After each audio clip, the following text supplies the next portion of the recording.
Министерот за здравство Фатмир Меджити потпиша спогодба меѓу Министерството и Синдикатот на здравствените работници за ново зголемување на платите на медицинскиот персонал од јавното здравство.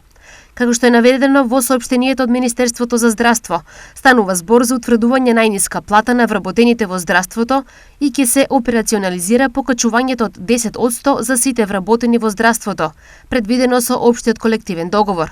На денешната средба ја подпишавме спогодбата за ново зголемување на платите на здравствените работници, како и анексот за изменување и дополнување на колективниот договор за здравствена дејност, со кој се врши зголемување на платите на вработените во јавните здравствени установи со плати пониски од минималната.